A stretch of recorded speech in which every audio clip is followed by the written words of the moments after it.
अच्छा जी फ्रेंड्स, जैसे मैंने आपको बताया था एक सॉफ्टवेयर, उस सॉफ्टवेयर का नाम है वेब लैब।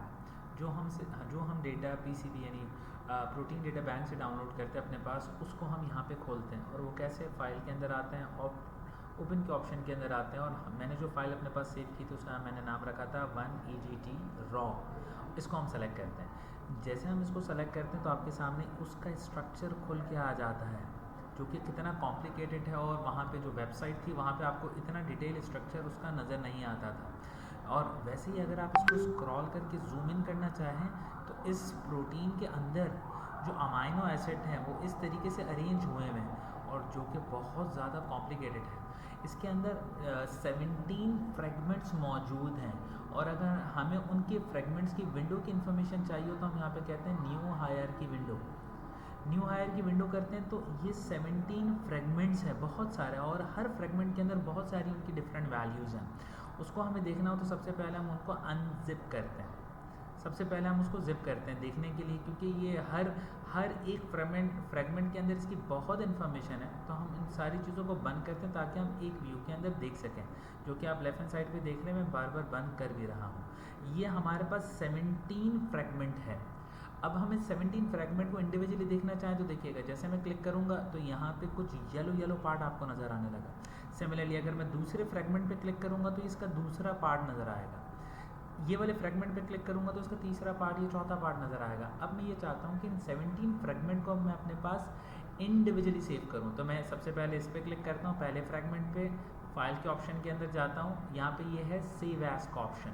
इस सेव एज के ऑप्शन के अंदर जाके मैं इसका नाम, इसका जो फॉर्मेट होगा ये याद रखिएगा, PBB यानी प्रोटीन डेटा बैंक के फॉर्मेट से ही आप सेव करेंगे। इसका नाम आप कुछ भी रख सकते हैं। लेट्स से कि मैंने यहाँ पे रखा हुआ है IAGT1, क्योंकि ये पहले फ्रेगमेंट की बात कर रहा हूँ। तो मैं इसको पहले फ्रेगमेंट के अंदर सेव करता हूँ तो ये IGT1 के नाम से सेव हो जाता है।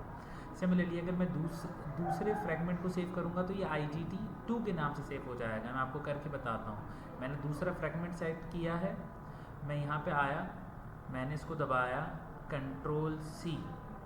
पहले मैं आता हूँ दूसरे वाले पे, एडिट पे जाता हूँ, पहले मैं कॉपी करता हूँ और कॉपी करने के बाद मैं फाइल के अंदर जाता हूँ, मैं एक न्यू फाइल सेलेक्ट करता हूँ और यहाँ पे आके अगेन एडिट के अंदर जाके मैं Ctrl+P करता हूँ यानी पेस्ट करता हूँ। तो ये देखिएगा ये दूसरे फ्रेगमेंट की सारी इन्फॉर्मेशन मेरे पास आने लगी। इसको मैंने अपने पास सेव करना है तो मैं अगेन इस विंडो के लिए मैं फाइल के अंदर जाता हूँ, सेव एज के ऑप्शन के अंदर जाता हूँ और मैं यहाँ से इसका फॉर्मेट PDB सेट करता हूँ।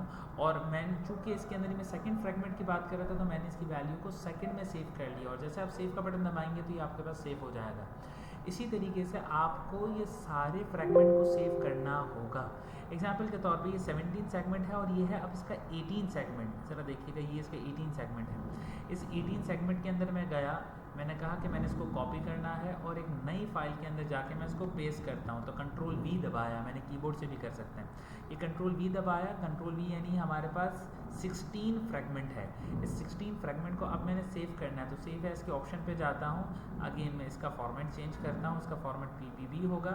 ये मेरे पास 17 फ्रेगमेंट सेव था, मैं इसको लेबल कर देता हूँ कि ये अब 16 फ्रेगमेंट है जिसको मैं अपने पास सेव कर रहा हूँ।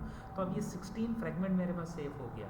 इसी तरीके से दोस्तों आपको पहले फ्रेगमेंट से लेके 17 फ्रेगमेंट तक सारी इंडिविजुअल फाइल्स को अपने पास सेव करना है और नेक्स्ट क्लास के अंदर हम इसको डिस्कस करेंगे कि इसको हम आगे किस तरीके से स्टडी करते हैं। Thank you very much.